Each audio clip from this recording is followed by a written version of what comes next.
All right, so I'm going to be looking at Game Lua.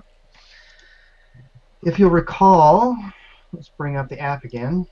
Basically what we've done in this app is we've created a simple grid layout where the cards are square, and the reason I did that was just to simplify my calculations. I could have made these cards rectangular in the sense that they were taller or wider than they were wide or tall, but a square is easy to deal with in terms of the math and the discussion. So this discussion will be simply for mathematical or for square grids. At the top of Game Lua, there is a little bit of code where I set up how many rows and columns I want to have for my game.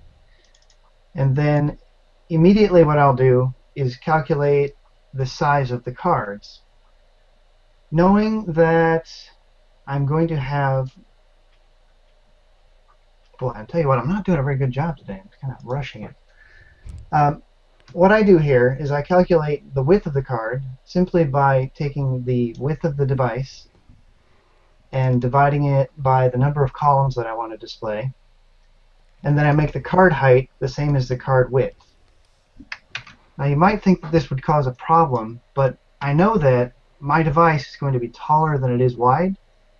So no matter how wide these are, I know I'll have more vertical space, so I can have a 4x4 or a 4x3, or I could have a...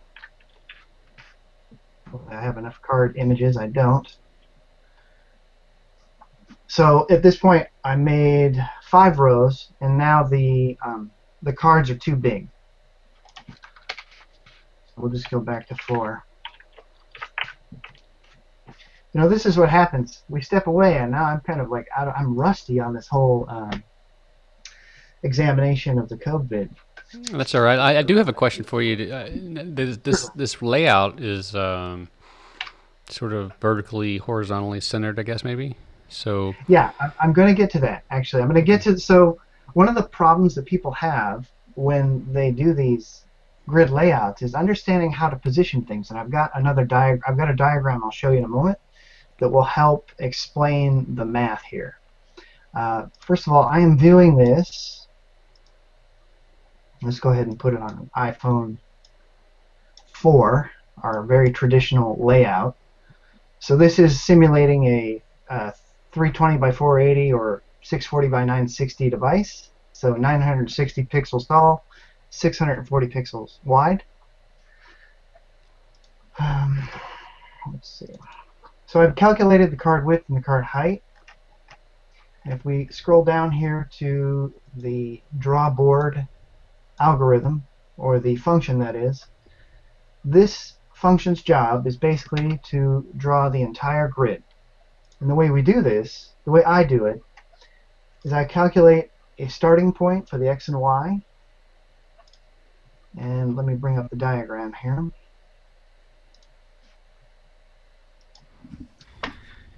In our current layout, our device is taller than it is wide, so it's maybe a little bit hard to see. Can you see the grids here? Wonderful. Hopefully you didn't hear that sound. Did you just hear that? yeah.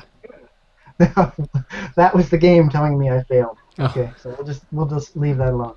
We can see the grid. Okay, so what I've got here is I've got a 3x4 grid. That's what I want to achieve. I'm using squares, and I've got a space here on my screen to represent my device. And as you can see, I've calculated these such that each square, when I have 3 of them across, it fills up the space. And when I have 4 of them down, it fills up the space. So this is... How do I describe this? I'm not doing a good job.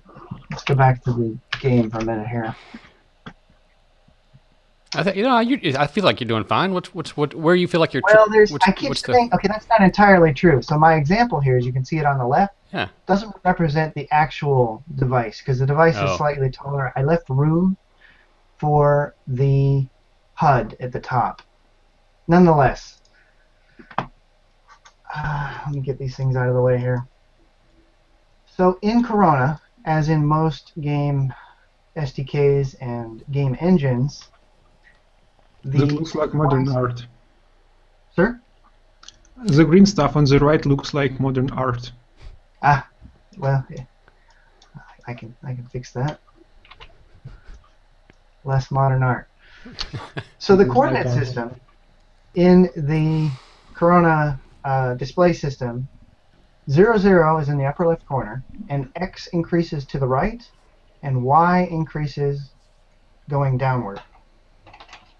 So when we place an object, so perhaps like we placed a square at 0, 0, this is what we get. So this is the part of our screen that we can see, and we'll be able to see 1/4 of the square that we placed on the screen.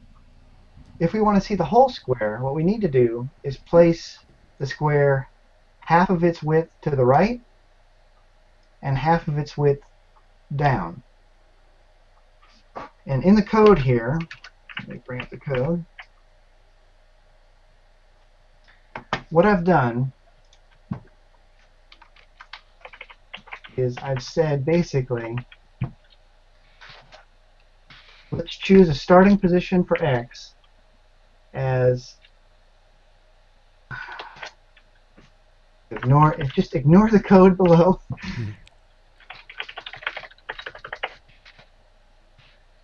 Start off with card width divided by 2, which is this, and we bring it over half, and then we say, okay, how many columns of cards do we have? And we multiply that by the card width, and then divide by 2, which is going to give us 3 card widths, and then if we divide that by 2, we get this amount of width.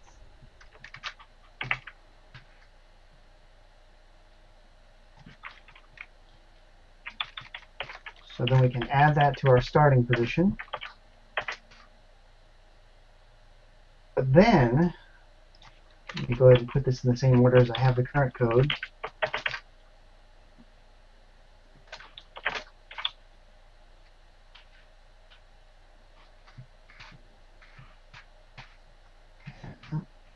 Sorry, okay.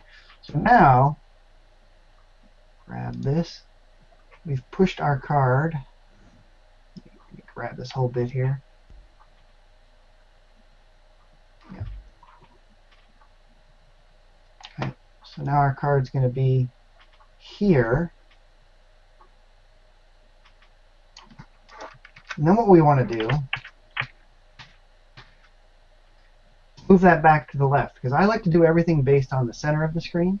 Because what I'm trying to achieve here is I'm trying to get